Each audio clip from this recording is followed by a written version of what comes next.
Hello, and welcome to another cross-examining episode of We Only Look Thin. I am Katherine Weigel. I'm one of your hosts.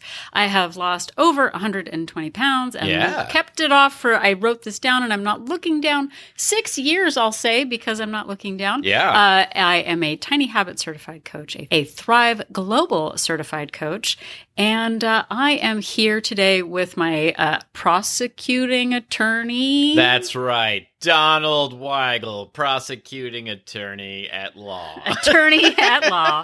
We have... Oh, wait, no. Oh, no, I was going to bant, but you say who you are and what you've done. You know what's really funny is I oftentimes start to bant, and then you're like, why don't you say who you are? I know. I was just thinking about that. You didn't say who you were. You didn't say why you're here. Yeah. And I am Donald Weigel. This time the shoe's on the other foot. Yeah. This is Donald Weigel. Hi.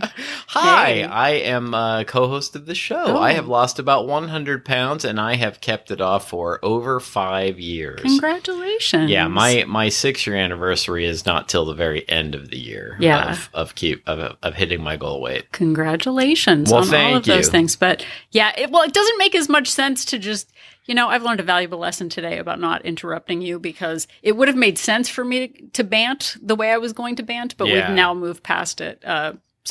Yeah, prosecuting attorney, Donald Weigel. Speaking of prosecuting attorneys, I brought it around. In our neighborhood, when we go on walks, when that's a thing that we do, there's a sign for a motorcycle lawyer. Is there? And remember the motorcycle attorneys? And they're like, we had a conversation once about how we didn't know if they defended motorcycles or they rode motorcycles. Oh, yeah. Or... Yeah. Yes. So... Anyway, but it was sort of like we were talking about also the Lincoln Lawyer books, which we haven't read, but we found out he haven't read. Yeah, he operates his practice out of a Lincoln automobile. That's why he's the Lincoln Lawyer. Yeah, if those books are good, please tell me about it, because that doesn't sound great. But if they were motorcycle attorneys, do they just give you advice on the back of a motorcycle? Do they expect maybe that's their shtick. You meet them on their motorcycle. They sit on their motorcycle while they hear whether they should take your case or not. Or you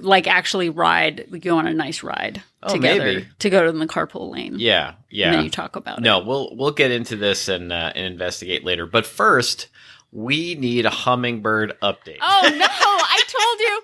Oh, man. No, I'm totally joking. If you've listened to this show the last few weeks, we've talked about hummingbirds at the beginning of this. And Catherine, before we started recording, she said, I promise I won't talk about hummingbirds before this. So, of course, I had to bring up hummingbirds. Our last episode was very long, and I would like to extend a thank you to Donald Weigel for editing it and putting it together. You're welcome. And for the time that it took, because I went on a couple of tangents. But then I was like, I won't talk about hummingbirds, but I do have more things to say. And then I've sabotaged you by bringing up hummingbirds. Yeah. I don't even know if you noticed what I did. Do you notice what I did with...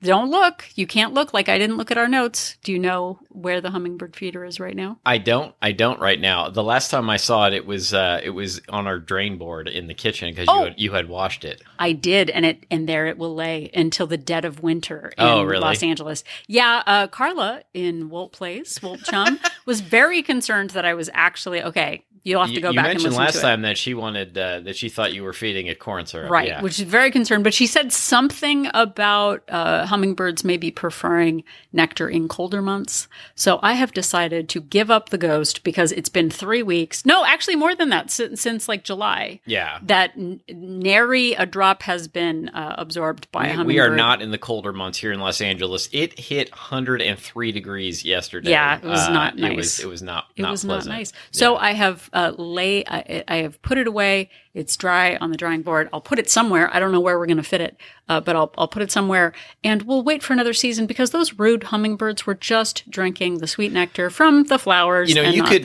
hang it next to our bed, and that way in the middle of the night, if I'm thirsty, Capri Sun it. Yeah, exactly. We can fill it with Capri Sun and some straws, and I'll just have that. Dude, why don't we just get those hat helmet things with the 2 beer cans with the straws? That's even better. But you could get one to lay flat on your face, almost like an alien face sucker thing. Yeah. So that the beer cans or the Capri Suns could stick to your face. I think these are all. And we won't choke. We only look thin products that we're going to have to sell seen on TV on our website. At the end of the show, we'll promote them. Yeah, but why? Okay, we're going to change the tune now. Yeah, let's get into the actual content. What are we actually about? This is episode 296 of the show. What? And so, we still have a bit of a ways to go to episode 300, but we're kind of counting down in a way to episode 300 and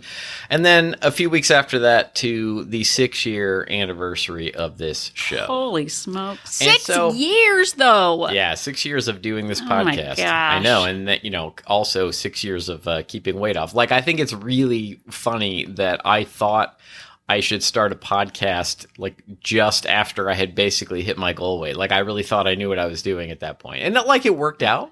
Yeah. It worked out. Yeah, it worked out. It's good. And I think that we gave good advice back in the early days of the show, but I think we've also learned a lot over the last 6 years of doing this podcast, almost 6 years of doing this podcast. And I think that we decided it might be a good time to look back and reflect upon the differences, essentially the differences between like what we thought in the early days, like, as far as 7-8 years ago, almost 8 years ago, when we really started to lose weight and down this particular path, and now, and when we hit our goal weights about 5 years ago, and now. Yeah, I'm actually having a hard time accounting for these last 7 years that this has been happening. It feels like only yesterday. Yeah. But many things have changed, like Donald said. And I think reflecting, like mirrors might reflect things. And we both have reflections, which means we're not vampires. Yeah, basically so in early 2016, I guess, right? I was, or was it 2015? I started January of 2016, and then you... yeah, I was at the highest weight of my life. 100 pounds heavier than I am right now, roughly. And, I got a diabetes diagnosis. You were super stoked about it. March of that year. And yeah, I thought my life was over. I thought that, the end of the joy was happening. And, this might not mean anything to some people, but like my A1C was 8.5 back then, which is really high. And that's a lot of them. Yeah, I have gotten it down to 5.4 and through diet which and exercise. Is more good. Yeah, which is more good. That's just inside the you don't have diabetes range, even though technically you always have it. Yeah. So we decided that we would cross-examine one another, or what did I say at the beginning? Yeah, cross-examine. Did I say cross-examine? You I did. thought I was going to say and I'm the prosecuting attorney, and you're on trial. I'm on trial. This whole system is on trial. Well, the thing is with all of this, I haven't gone back to listen to our very early episodes because I don't want to. Is basically like I have a boundary there where I just don't want to know what I sounded like or what things I said. But I do remember some things about how I used to feel generally and how I feel now. And I think part of us doing this episode, which is we're going to question one another and examine our answers because they're different. But it really to reflect on how we have changed and what new things we can impart upon our listeners. If you're new to the show, welcome, bienvenue. But for us, all of this is about examining our lives. And like we went through my whole 20s and 30s gamifying weight loss and weight gain. And it wasn't until both of us were in our 40s that we really got serious about it. And being able to, after all of this time, sort of reflect on some things that have changed even in the maintenance process. Like there's a lot that's changed, even though we say things are the same. We live where we used to live, which is where we still live. So we didn't, yeah, like we still have the same, concerns and ups and downs. But some things have changed. So we're going to cross-examine one another and get some answers. So I believe that you have the first question. Your Honor. So I have the first one. So Ladies and gentlemen of the jury. So we're going to go through some questions. We'll see how many we get to, how many we feel like, and see. And I'm interested to see. I tried not to look at Donald's too much, so hopefully we'll get some new information from one another to deepen our relationship as podcasters.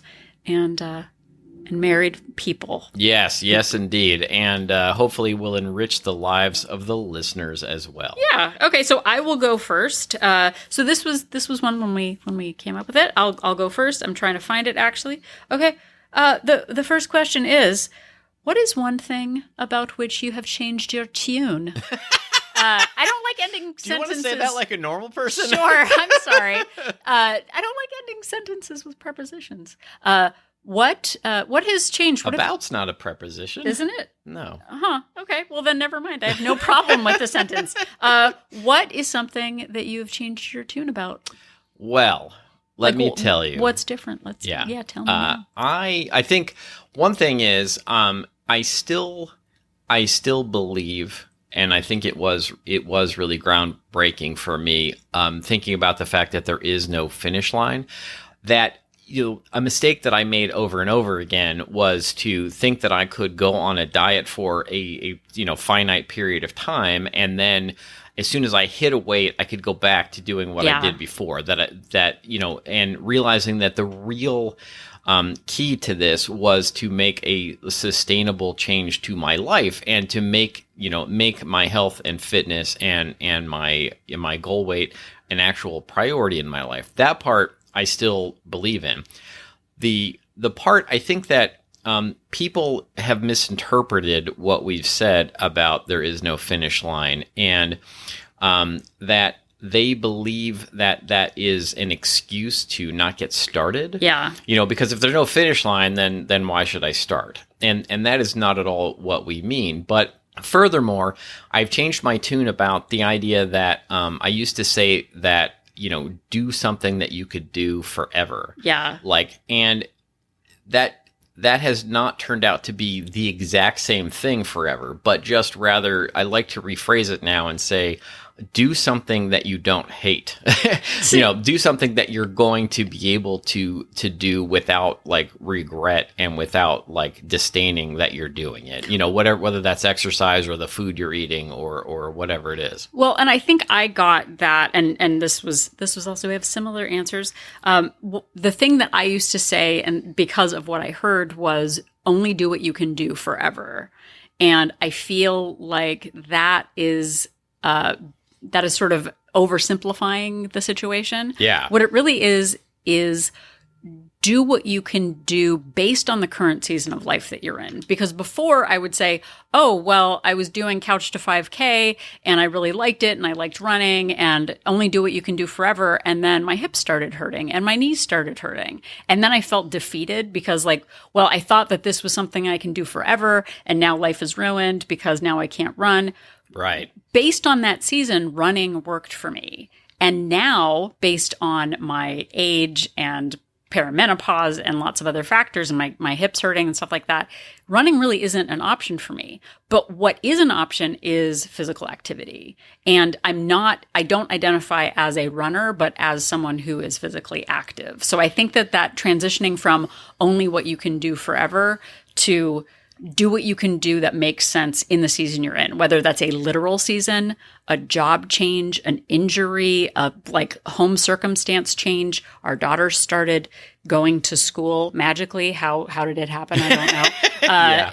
We have a 2-hour commute now each day for school instead of a 5-minute walk to and from school. Yeah. So those circumstances are big changes. So paying attention to that, do what you can do based on this literal season, your commute, family. I think that has been a big relief for me, because it's not I thought I could do it forever and I can't. So that obviously means I'm broken and I can never work out. That's not, or lose weight.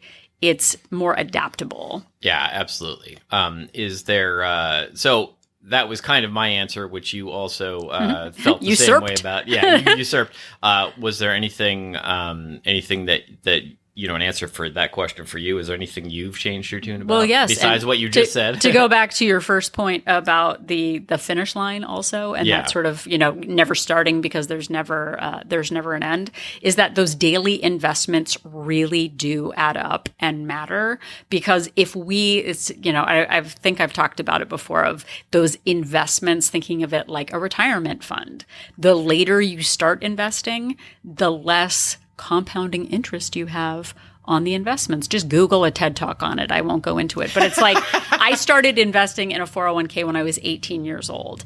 It might have only been $5 a week or a paycheck. Yeah. But over decades, because I'm considerably older now, but over decades, that compounding interest has paid off to a tidy sum, which you're the co-owner of, I suppose. But it's like, if I just say like, you know what, I'll start working out when I retire. Yeah. I'll start working out after this, after that. Suddenly, all those small investments you could have been making each day, that one coin loophole that we talk about, every coin leads toward wealth, and every choice we make leads towards wealth. So every cookie matters, every day matters. So I think that's where I changed my tune. Yeah, and I mean that's part of what Tiny Habits is all about too. And I honestly, I tell young people whenever I have a chance. Oh, it's so weird thinking of youngsters. I know. People in their 20s, I tell them, if there's one piece of advice, it is to, like, if it's even only $1, if it's 50 cents, if it's $5,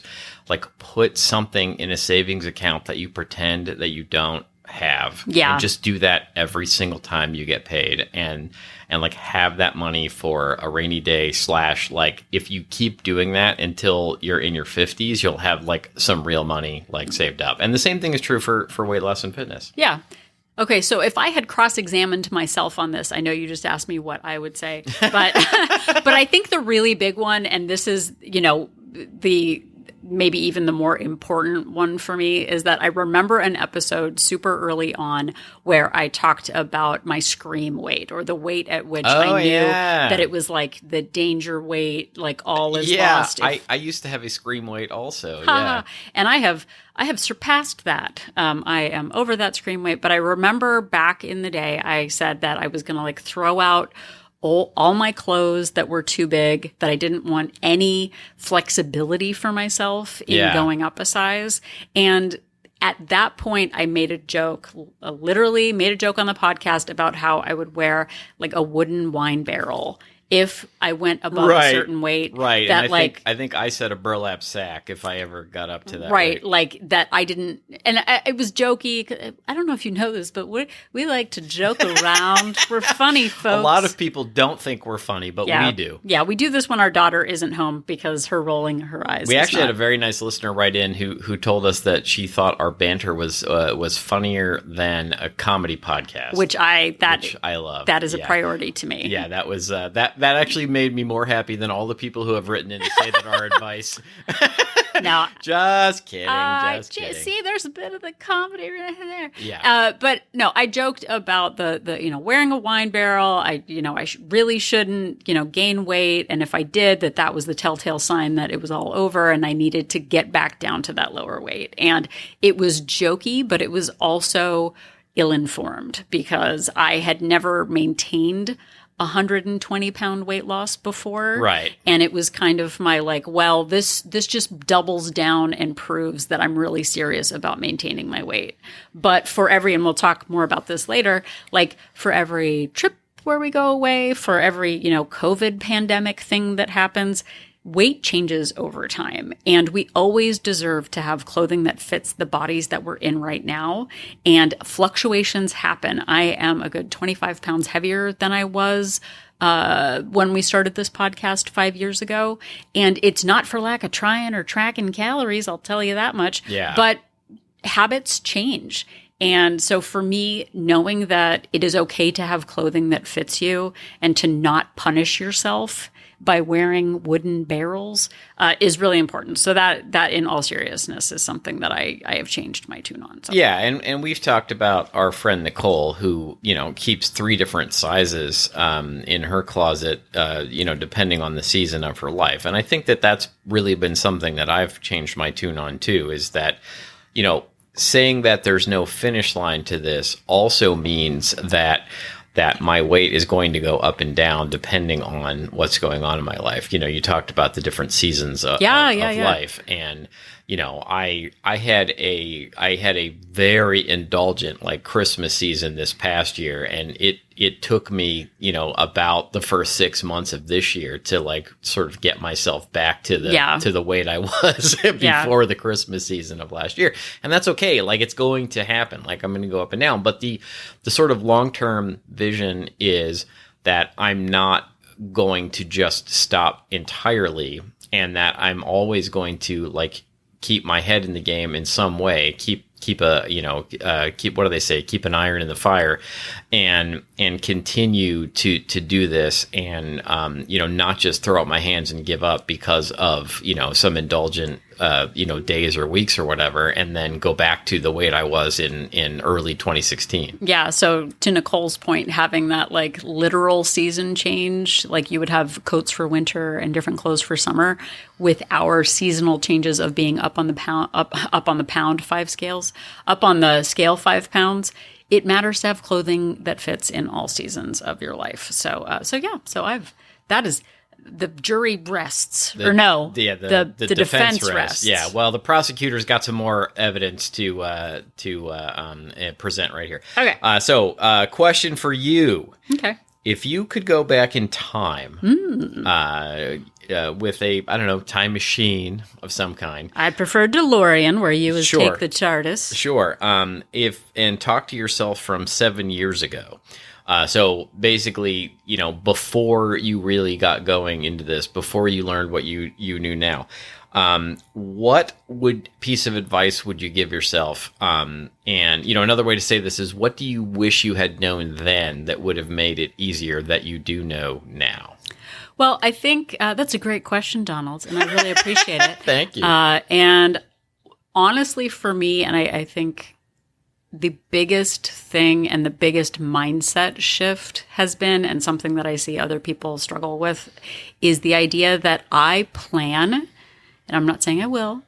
I bet you're wondering what I'm going to say. I am. I plan on tracking calories for like as long as I can think of. Like, I don't want to say the rest of my life. Yeah. But I think knowing from day one that one of the skills for me for weight loss is tracking. That's a great answer. And tracking in maintenance is just as important as tracking in losing. So people say, I don't know how to maintain.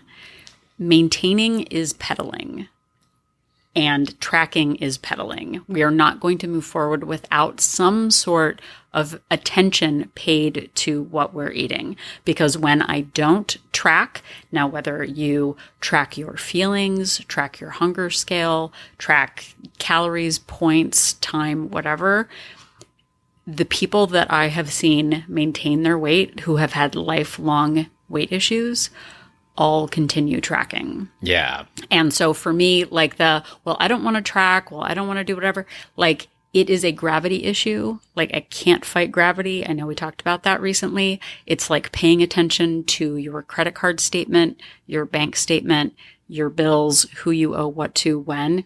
It is for me, and it's not even like a negative condition or I'm mad about it. I'm not fighting it.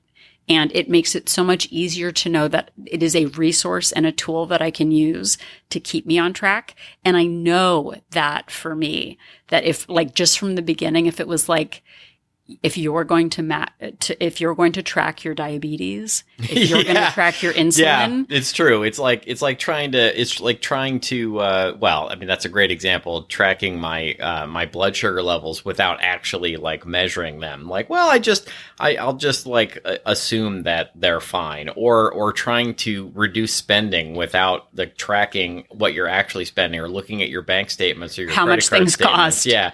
Or trying to like figure out, how much gas you have left without looking at your gas gauge. Like, I don't know how you do that. Like for me, I'm just sort of repeating what you just said, but like, I don't know how to do this without tracking, and that's okay. Like I went into this knowing that was okay. And like, I really don't mind it. I know some people just really, really hate it, but for me, like, I agree with you. I'm going to be doing this for, I will say the rest of my life, like, or, basically. Well, but like we said back on the episode where we talked about mindful eating, like there might be a season of our lives that we can't predict yet, where suddenly we have lots of time and lots of emotional bandwidth and lots of like, hey, now we're going to level up to this for right now based on my weight gain of, you know, I'm still down 120, but like based on the gain that I've had, I know that if I hadn't been tracking, it would have like blown out of control. Right. So tracking is big for me.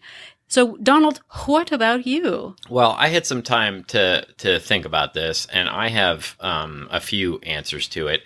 And the first one is that I wish I had believed in myself more. Like I would like to go back and tell myself that I really can do it, because when I started this, even when I like really kind of got into it, I set a goal of losing 70 pounds. And I said to myself when I set that, I will never hit a 70-pound weight loss. I remember that. But I'm going to set it there because like what if magically somehow it happened? And then I hit the 70 and then I kept going and got to 100. Do you remember after you lost a couple of pounds what I said to you? That you were proud of me? And what did you say to yourself? I said, don't be proud of me yet. I said, do not be proud yet. Do not be proud of me. I do not deserve it. And I was like, I don't want you to be proud of me until I actually hit my goal weight, is what I said. And then I started saying, I don't remember. Oh, I can't wait to be proud of you. That's what you used to say. I can't wait to be proud of you. I can't wait to be proud of you. See how that self-talk, how does it feel, Donald? Yeah, no, it feels, it's pretty funny in hindsight, but like, that's what I'm saying. Like, I wish I had really believed that I could do it, because we are all capable of very hard things. Like, and I've said this before on the show, if you think about all of the hard things that you've done in your life, this is another hard thing that you can do. But I had spent my whole life, like, you know, half doing it or doing it to a point, like hitting a weight and then just allowing myself to, you know, go right back up the scale, that I thought that this was going to be another one of those times. And I you know, wish I had believed in myself more, because I really could do it. And, you know, how I talk to myself really does matter in all of this. And that's something I don't think that really sunk in until we were like, I had already hit the goal weight and was, you know, well past it at that point. Yeah, I like it. And then, you know, another thing, we had already, I'm not going to rehash it, but the seasons of life, you know, that there are different seasons. There are times when I'm able to do a lot more exercise. I'll add strength training, planks, whatever, running stairs, like that kind of thing. And then there are times when I can't, and that's okay. Like, that's going to happen. And it's not a sign that I'm giving up entirely or anything. It's just, you know, a difference of change in life. And then a more practical note is that it is okay to break a streak. That is huge. Like, I used to think if I didn't hit my step goal one day, that it was a sign that it was over. And like, so I would be out in a parking lot at, you know, you're stealing my. I know. It would be late at night, and I would just be like walking around in circles trying to hit a step goal. Walk next to the bed or whatever. I'm like, what are you doing, pal? Yeah, I call him pal because I thought, yo. Bub. It's nice that I'm your pal. Yeah. Hey, pal. Well, and on that streak thing, it's not like anyone, like I know some people get really motivated by streaks and really love seeing those, but it's not like someone would look at you and be like, hey man, you look really streaky today. Like, man, exactly. Look at that streak vibe you got going on. And I know there are people who focus on tracking streaks and step streaks and what are they called? The closing your circle, closing the circles on the Apple Watch, closing your rings and stuff like that. Like, it is a great testament to stick-to-itiveness. Yeah. I'm going to say that is a thing.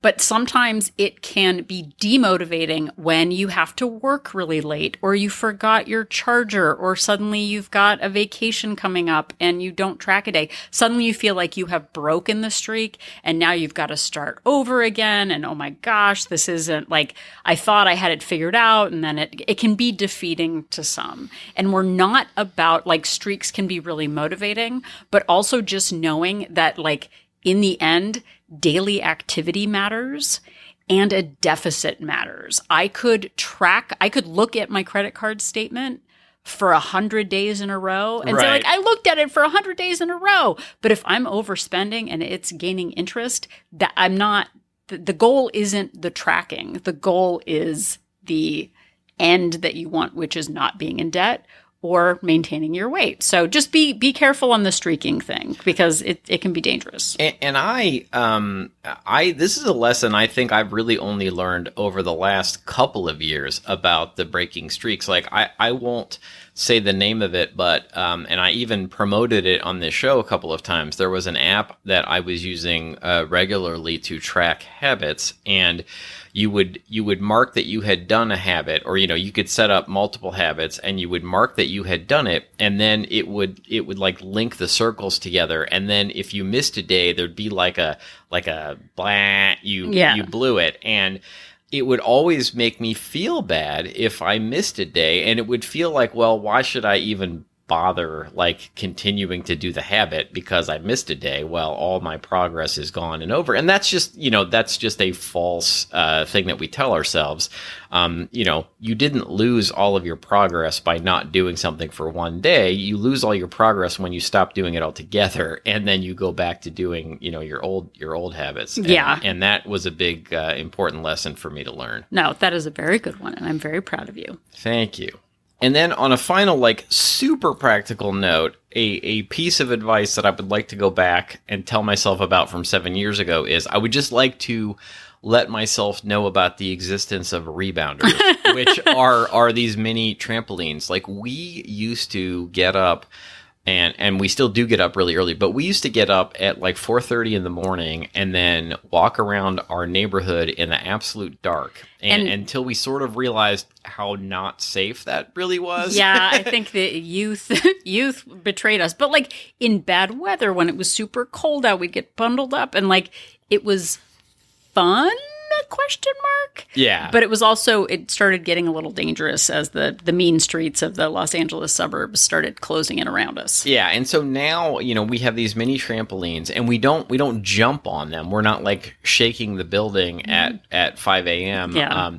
But, you sort of mimic the motion of jogging, and it doesn't really shake things much. And we have the kind that don't make a lot of noise. And we're able to then, we can still do it and talk to each other, or we can choose to, watch TV while we're doing it. And it's been really nice to be able to, be indoors, not have to worry about the weather, not have to worry about the evil forces outside getting us or whatnot, and being able to still get the exercise and the steps. And it's a really good workout also, besides just walking, but without having to go to a gym or, do any of that stuff. Yeah. So rebounders have been a really big deal. So, and I know we've gotten a lot of questions about them recently. We don't do any workouts. We don't do, like Donald said, we don't do any like CrossFit rebounding, jumping around or whatever. It's pretty mellow, man, but my years of running are well behind me also. Yeah. So that is a good question. So we are going to round out this episode with one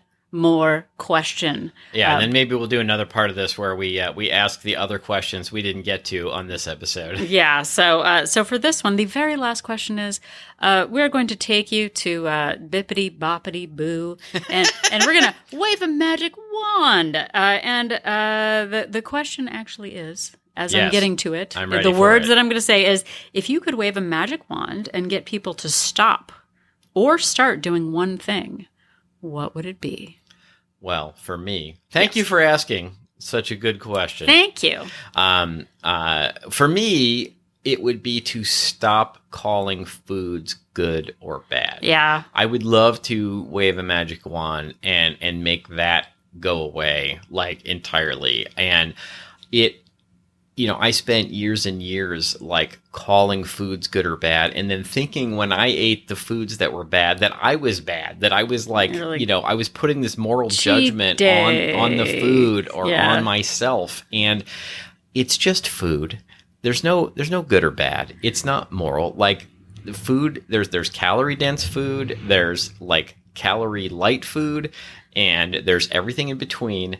And some food is healthier than others, but it's not about being good or bad. And I have learned over the last 7 years that I can fit whatever kind of food that I want, that I choose to, into my plan. And it makes my life so much easier and so much more enriching.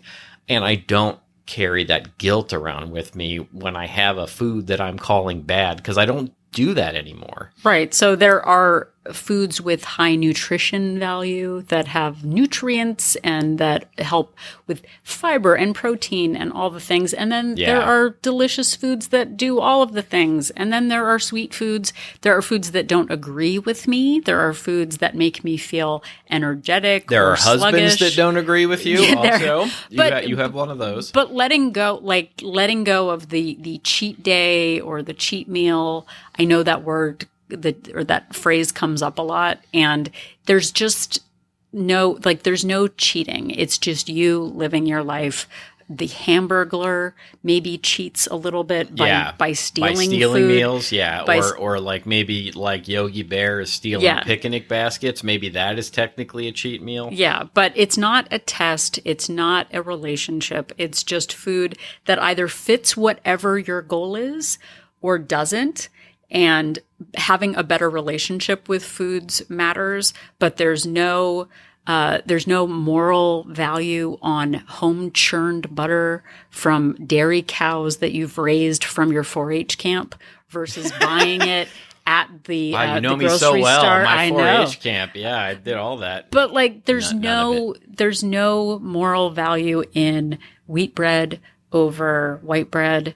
There's satisfaction and a million other things. But letting go of that good food or bad food. I heard a woman at the movies the other day tell her kid that frozen slushy drink was bad for you. And hearing that conversation was just a reminder that we are telling future generations how to think about food. Yeah. Now, not to say that it's high in sugar or will spoil your appetite for dinner or what the feeling is, but just saying it's good or bad is reductive. So absolutely. Yeah. So do you have another answer to that question? I do. Oh, I do. All right. It's funny that you should ask. And so we're actually going to round out the episode here. And I think I wanted to make sure that we ended on this one because it's a biggie. Oh. It's a doozy. Uh-oh. I don't know if I'm ready for it. If I had a big wand that I could wave at our wand? At our WOLT chums, it would be to stop stopping. Stopping. There is no stopping. Yeah. There is no, just like there's no finish line. Whatever we're doing, we're making choices each day. Whatever you decide you want to, stop tracking, stop walking, stop whatever is fine. But there is something on the other side of that door or that app. Yeah. We're still making choices day by day. And when we think of it as either being on or off, a sort of a black or white situation, we don't take into account that we still have choices to make. And we can either go into self-destructive habits in revenge. I tried Weight Watchers. I didn't like the points. It was, they charged me too much for whatever, like Bugles. I don't know if Bugles have calories and points. Sure they do. And I hate it. So I'm quitting Weight Watchers. I'm quitting counting calories. I'm quitting the gym. I can't afford it. Whatever situation you're in, you're still making choices. And I would rather people focus on what they can continue to keep in their lives, take apart the whole of, I'm not going to do Weight Watchers, but I really like that they focus on filling vegetables and fruit. Yeah. That's great. Like, I don't need to stop doing that just because I'm not paying for a Weight Watchers membership. Well, and I don't do Weight Watchers anymore, but like what they taught me about tracking calories, like in the case of Weight Watchers, it was points, but like tracking all the food I ate, like I'm still using that to this day. Right. So just because I'm not signing up for the 5K doesn't mean that I can't still prioritize getting in a daily walk or like we've been doing daily cul-de-sac walks.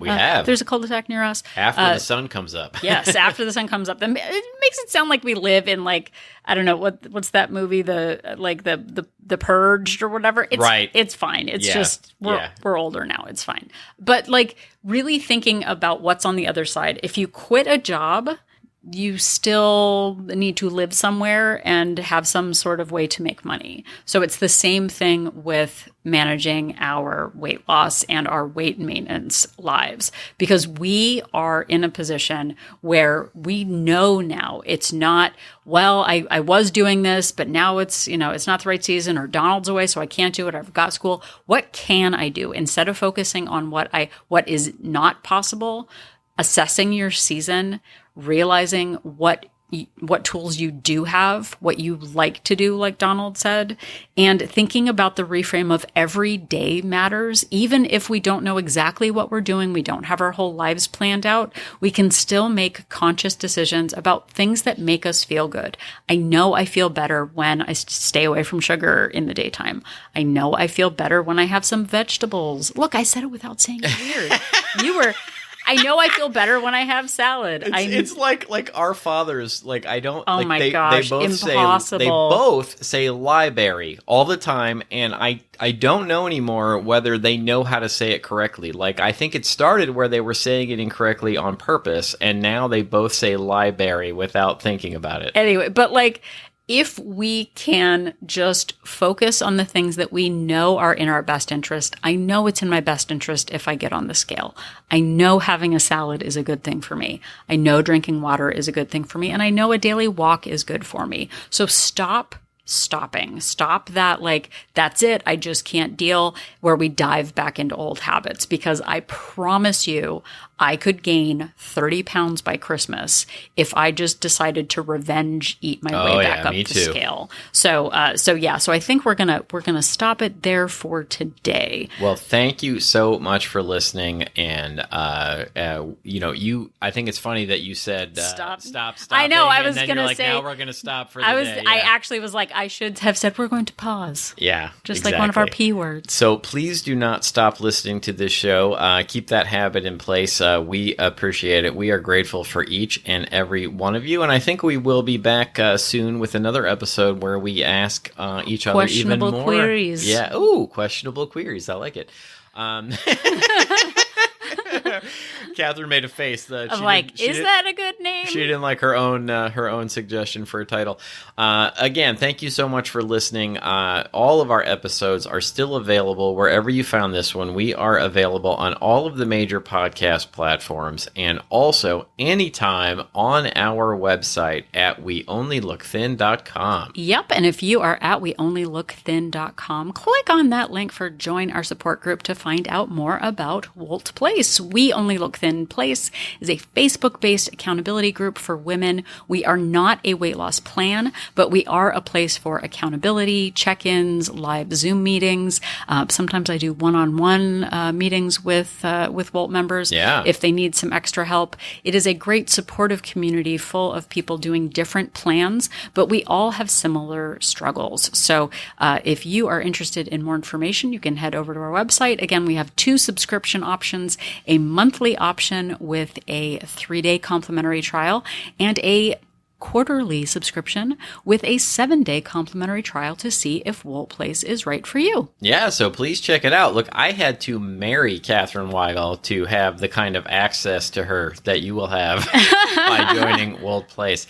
You can also interact with us on social media. We are at We Only Look Thin on Facebook and Instagram. And you could also send us an email. We love hearing from you. If you have a question, if you have compliments, if you have episode suggestions, we like to hear from you to weonlylookthin@gmail.com. Yep, and if you have a couple of extra minutes and can head over to Apple Podcasts, please leave us a rating and a review. Not only does it let us know that what we're doing matters, but it also helps others find us when they are looking for podcasts. We actually, we can't see all of the international comments that we get, but we did actually get one from, I think, Malaysia the other day. Oh, that's fantastic. Saying that we were awesome. So thank you so much for people around the world letting us know that we're part of your lives. It really is amazing to think that we're in your head in other countries. Absolutely. In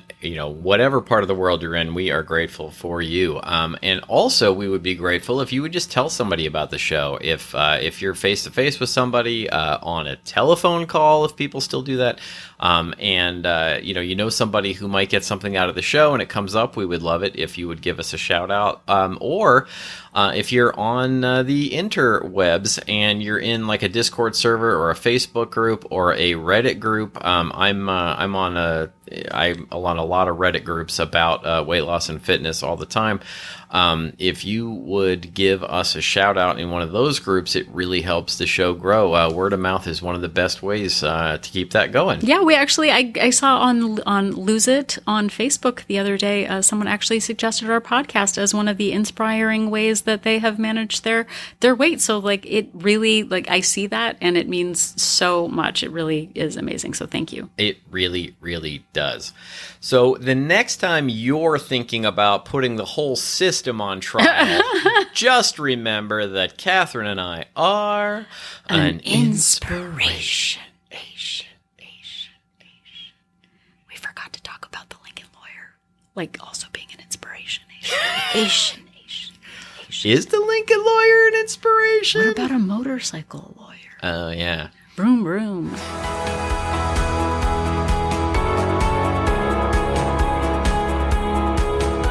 The information that you hear on this podcast is for informational purposes only. The hosts are not medical professionals.